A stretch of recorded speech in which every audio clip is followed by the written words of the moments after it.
CBN clears hair on acceptance of all naira notes. NPA asked Buhari to comply with Supreme Court judgments. Senate reps postpone resumption. Also, legal fireworks begin as 60-man Labour Party team meets with INEC. Appeal Court postponed judgment on Osun governorship election. And to the next one, coming from sports, still within Manchester City reach treble. You can watch more of this news updates on our YouTube channel, Baba Bagede Imo TV Correct, or possibly you say BGI TV Correct. That's the YouTube handle, BGI TV Correct. Kindly subscribe and click on the notification bell to follow us and accept all of our broadcasts as it comes. I am Morire Rebila Lawa. First are the major news stories. The Central Bank of Nigeria has cleared the air on directing commercial banks to dispense and accept the deposit of old notes amid the raging crisis going on. Dr. Isa Abdelmumin, Acting Director of Corporate Communication CBN, in an exclusive interview chat with Daily Post on Monday, clarified that there is no statement from the Apex Bank telling commercial banks to dispense and accept the old 500 naira and 1000 naira note from Nigerians. Abdelmumin was reacting to a statement by the governor of Anambra State, Professor Chukwuma Soludo, claiming the Apex Bank had directed commercial banks to dispense and accept the old note. He said Governor Charles Soludo's statement emanates from him, not the Central Bank of Nigeria. The Central Bank has not issued any statement directing banks on a collection of old naira notes. I'm sure sometimes in the future, the bank will issue a statement. CBN silence 10 days after the Supreme Court ruling validating the old naira note has continued to unsettle economic stakeholders and Nigerians' hardship over the naira issue. Moving on to the next story. The Nigerian Bar Association has asked President Muhammadu Buhari to immediately direct compliance with the terms of the orders made by the Supreme Court in its judgment delivered on March 3, 2023 in respect of the new Naira redesign policy. NBA's position is contained in a statement by its president, Yakubu Mekiawu-San. The association commended the Supreme Court for its decision, which took into consideration the negative impact of Naira redesign policy in the land. It argued that the needless pain and discomfort to which Nigerians were subjected to resulted from the manner the Central Bank of Nigeria went about implementing the policy with scant regard for citizens' interests and feelings. Mekiahu said, I commend the judgment of the Apex Court in this matter as it only spoke to the responsibility of the court to the people, but also its burden duty to protect the rule of law and integrity of the court. The Supreme Court has by this judgment proven to be the Supreme Court of the people of Nigeria. Going on to the next story. The Senate and the House of Representatives on Monday postponed plenary till Tuesday, March 21st, 2023.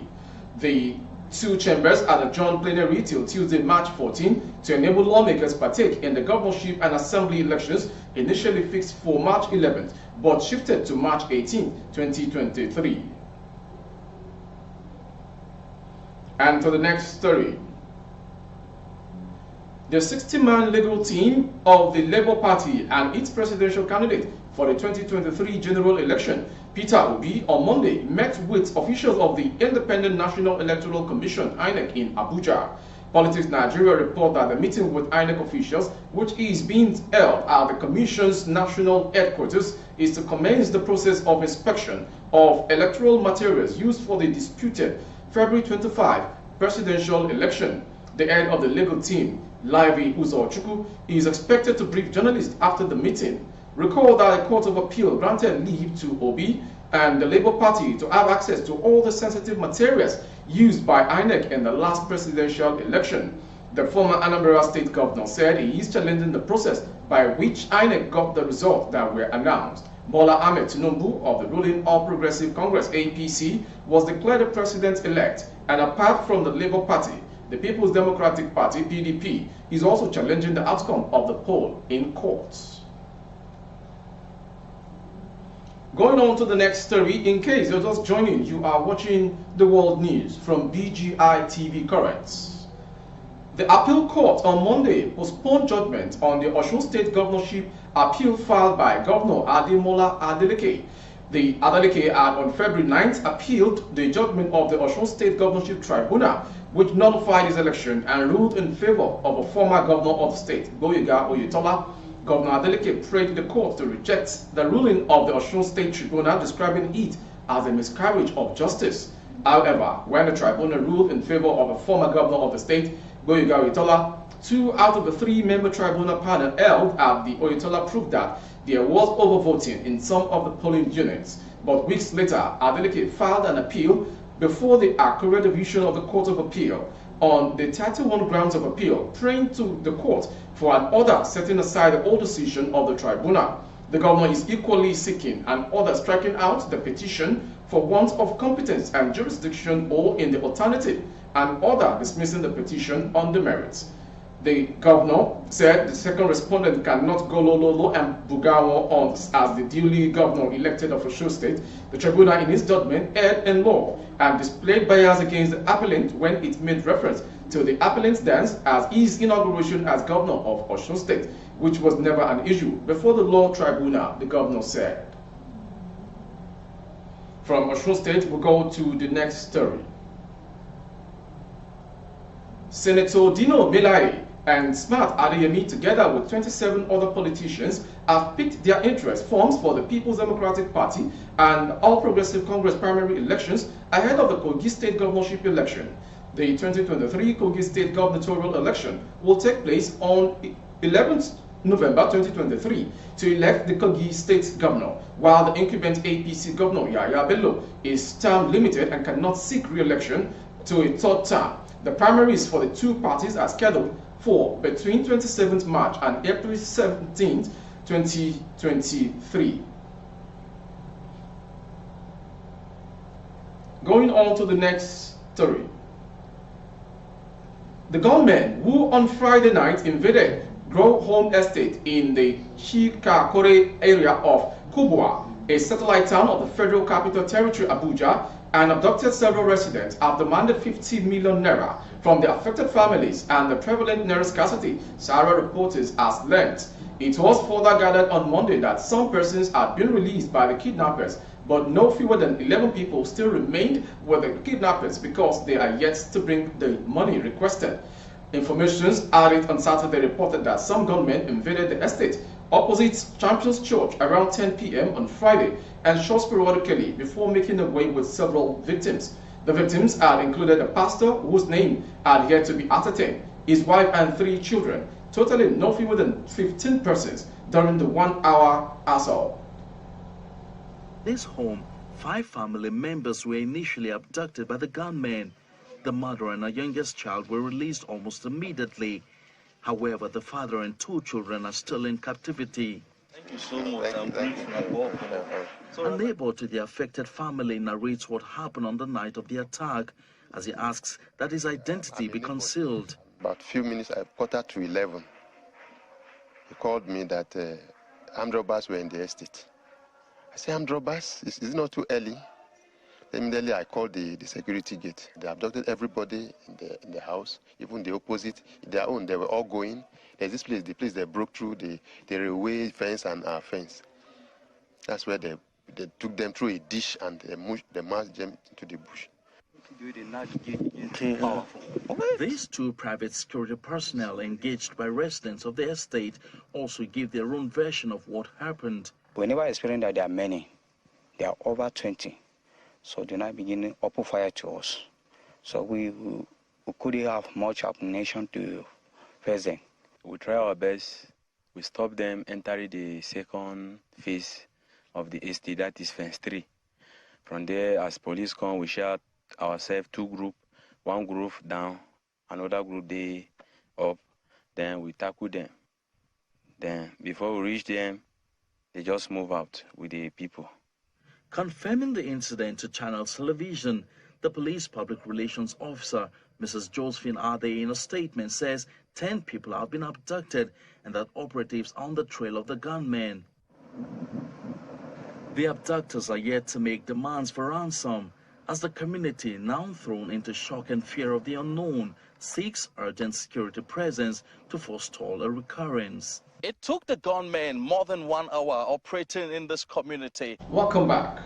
Residents of Ediku Oji community in Apa, local government area of Benue State, north central Nigeria, have fled their community following the resurgence of Fulani herdsmen's attacks. Sarah reporters reported Sunday that no fewer than 50 people gruesomely killed in 6 communities in the Kwande local government area during the Fulani herdsmen's invasion. It had been reported that the affected communities in the 4-day attack are Adam Iyarinwa Abande, Ilulo, Waya, Bogudu, Agura, Ayaga, and Azeg areas in Turin Council Ward, Kwande LGA.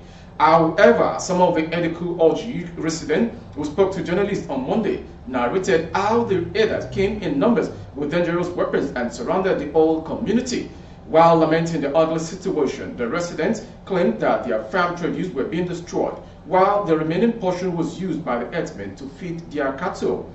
A resident who preferred anonymity said the effort warned and the terrorists warned the displaced people never to step their feet on the farm. The entire community had been living in fear and apprehension. Going on to the next story, coming from the foreign. The Texas Board of Nursing in the United States has released a 75-person probe list indicating that 43 Nigerians are under investigation for false educational credentials. According to information on the board's website about the probe, tagged Operation Nightingale, the individuals who acquired the fraudulent nursing credentials used them to qualify to sit for the National Nursing Board exam. Upon successful completion of the board exam, the nursing applicant reportedly became eligible to obtain licensure in various states to work as a registered nurse or a licensed practical vocational nurse. The board said it had filed formal charges against the nurses for fraudulently obtaining educational credentials. And to the last story coming from sports. Manchester City defender Manuel Akanji insisted the citizens have it takes to compete on all fronts this season. Pep Guardiola's side remain in contention to win the FA Cup, Champions League and Premier League. Akanji stated that there is no reason for City to prioritize one competition over another. He said, "We can still win the trophies as the 3 is our target. I hope we win them all. It will not be easy, but we will fight until the end of the season. And I hope we can feel and have lift of all of the cups as we hope so." That ends the World News this hour from our channel. Before we go, some major headlines. CBN clears hair on acceptance of old Naira notes. NBA asked Buhari to comply with Supreme Court judgments. We also brought to you Senate reps postpone resumption of plenary. Legal fireworks begin as 60-man labor team meets with INEC. We also brought to you appeal court postponed judgment on Osun governorship election. And lastly, treble still within Man City reach. For more stories on our channel, the channel is BGI TV Current. Kindly subscribe and click on the notification bell, select option all to access our broadcast daily on Facebook as well and on YouTube. For more updates of your advert placement on goods and services, coverage of events and functions, please dial the phone number streaming on your screen for advert placement only. I am Morire Rabila Lawal. Come this Saturday is the governorship election in most states in Nigeria. Vote wisely as the PVC can bring that change Nigeria needs. Good evening. Oh, na, na, na. If you want to know what's going on in city, or you want to listen to the latest news and gist, no stress, oh, just tune to BGI TV. BGI TV, you're one in a million.